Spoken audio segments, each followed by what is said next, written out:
Well, Megan, is there anything else? People can follow you I over thought at you guys were going Megan. to ask me about Tradwives. Okay, let's do it. Let's do Tradwives. What we've yeah we I mean yeah you give your pitch on this whole Tradwife thing.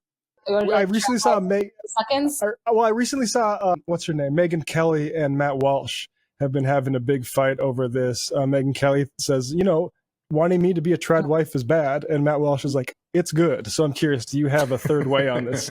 I think I saw a little bit of that too. I think I saw one of these like Christian fundamentalists who was a co-author of Project 2025, like said some really insane shit to Megan Kelly on Twitter about how like women need to learn to be like quiet and humble of heart and spirit, or else like they're going to find that no men want them and they're going to shrivel up and die spinsters or whatever.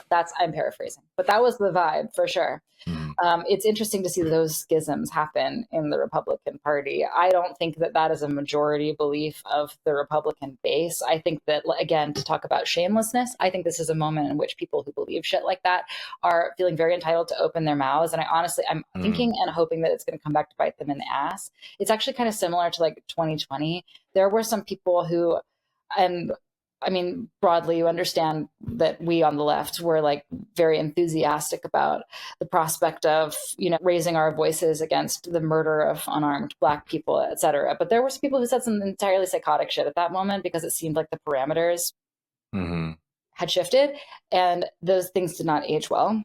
And I'm thinking that this is a similar moment for people on the right. I think that there are some people on the right who are like, noticing that we have more of a reactionary gender ideology vibe going on right now and are like, okay, cool, let me interject my secret thoughts that I've been harboring for years, which is that like women shouldn't work outside of the home. And people are like, whoa.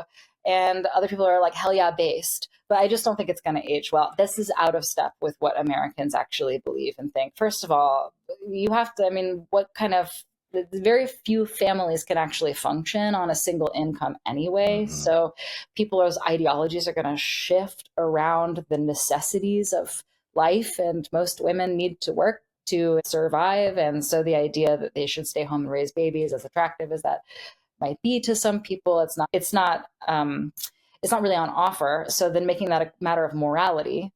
Actually, this is an interesting moment when I feel like the right is maybe stepping into like the big pile of morality horse shit in a way that's not going to work out well for them. So the reason that you guys were asking about Tradwives to begin with is because I wrote this piece called The Norwegian Route Out of Tradwife Hell. And I will just summarize that very briefly as my attempt to say that we're gonna have to strategize. Yes, there is a rise in reactionary gender ideology. By that, I actually don't mean something that's related to the transgender issue. I literally mean like just like gender role stuff. Like men are like this and women are like this. A good man is like this, a good woman is like that.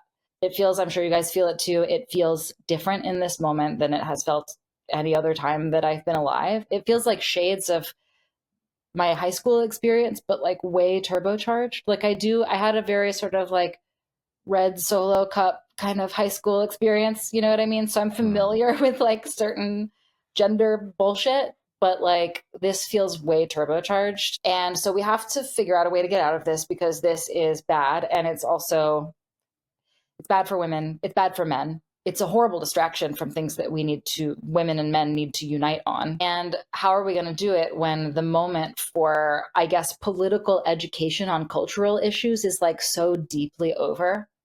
Like now is not the time to be engaging in a sort of like civilizational project where you basically tell people like, not be civilized. Actually, the huge portion of the population thinks it's based to contradict all of the progressive social wisdom accumulated over the last 40 or 50 years of social movements. So we're going to have to figure out some other strategy to get ourselves out of this hole that we're in. And to that end, I think that we should look at international examples where people have made great strides in changing ideas about gender roles in a relatively short period of time. And then I sort of surfaced this example from Norway, where they had this parental leave policy that both men and women could take, but men weren't taking it because men still felt that, raising children is women's work. And it was just like a cultural thing.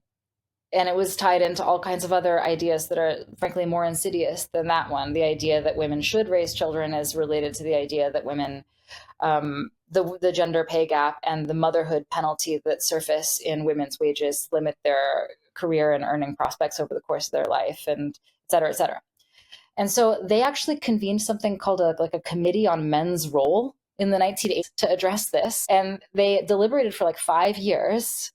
And instead of coming up with, I don't know, like a public service announcement campaign to tell men to go be fathers, which would have not worked and been bad, they decided that they were going to actually create something called the Papa Perm. The Papa Permission is what it's called in Norwegian, the Papa Perm for short, which is a non-transferable paternity leave that fathers have to take as the primary parent, and they'll get paid like 100% of their wages to stay home with their kid, but their wife has to be back at work or at school or wherever she was before.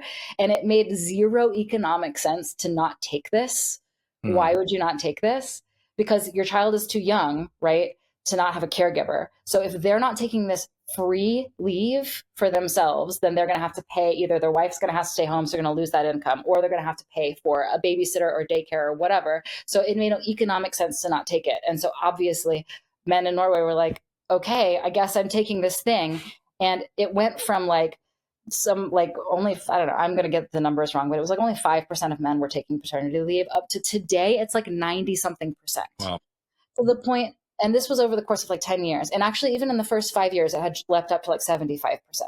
And there was a researcher who was interviewed. There's a really great book called Another World is Possible by Natasha Hakimi Zapata. If you guys have Natasha Hakimi Zapata, if you haven't talked to her, you should.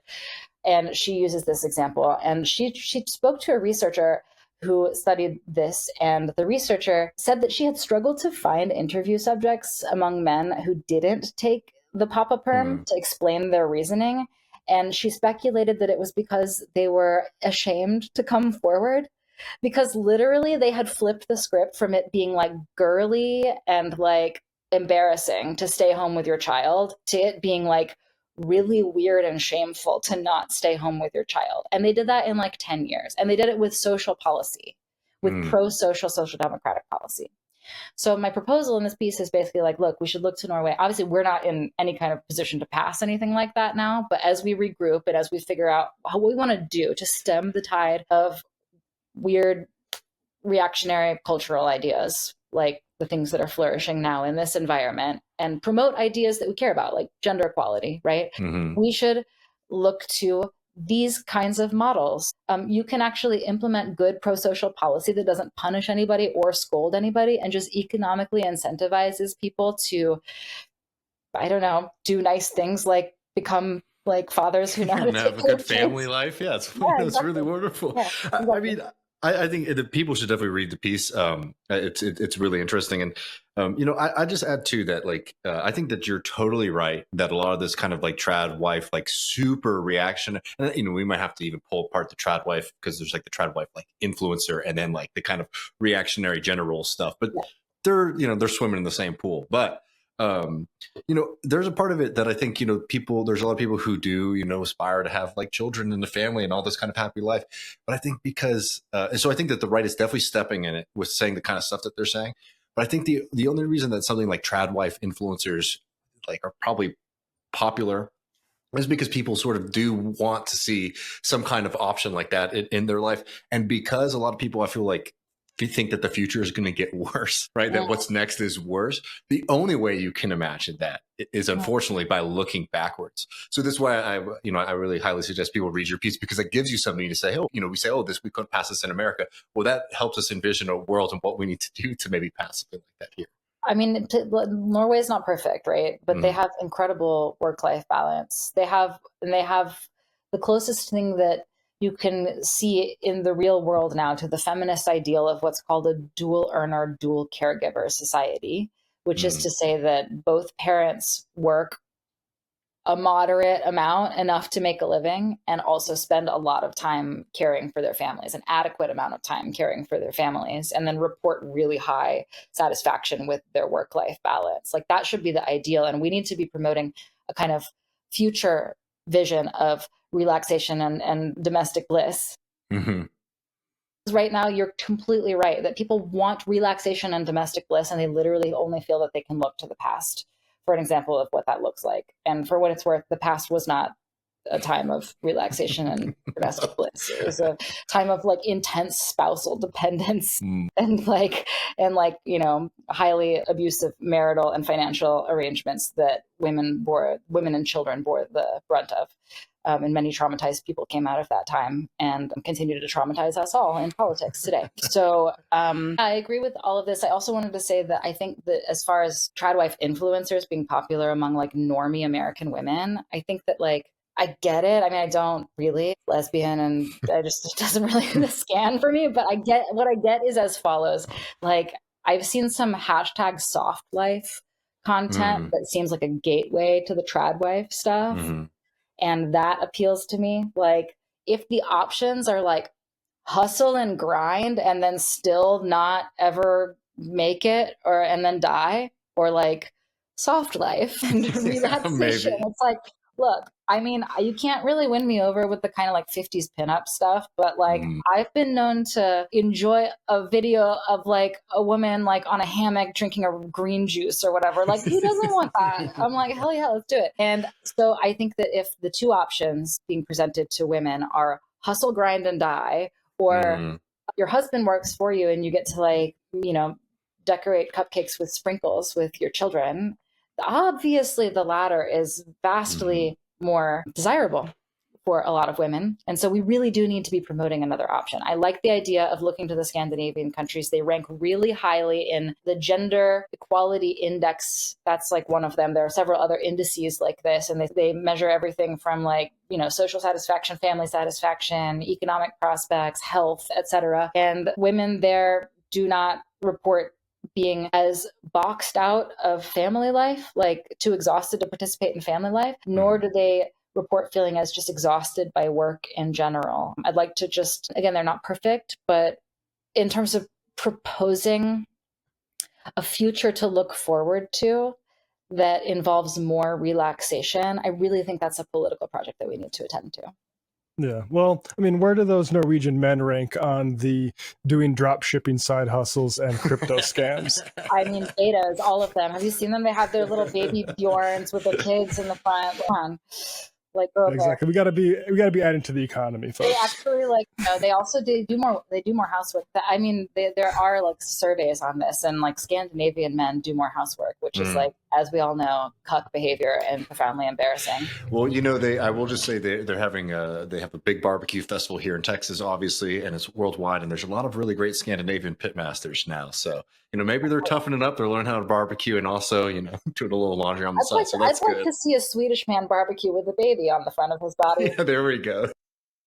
I mean, masterful feat. Yeah. So yeah, read that article. Actually, if I could recommend one of my articles for people to read coming out of this, please read the Norwegian route out of Tradwife hell, because I feel like I put my finger on something there. This is my crusade. Hell yeah. We'll have that linked in the show notes along with the other ones. It's at Meagan K. Day on X, the Everything app, Twitter. Are you on, what other social media should people follow you on? No, that's it. I can't believe that's it. I mean, there's like, I don't know. Everyone's jumping ship. Are you guys on Blue Sky? Are you guys doing that? I am on Blue Sky. David is less. David is, he's loyal. I'm trying to get off of all of these, frankly, at this point. That's true. Yeah. But it's kind of hard doing what we do to completely, everyone's on Instagram. Blue Sky drives traffic. So that's what I will say about that. Really? That's interesting. I mean, I saw some event that they're planning called What Was Twitter? And I was like, whoa, yeah. I don't look at it except for I make myself at this point. So you can find me on Twitter, and I will make myself post my articles. So that's a good place to go find links to them, but I won't be engaging the way that I used to. Those days are over. Those days are behind us. Well, thank you so much, Meagan, thank you so much. Thanks, guys.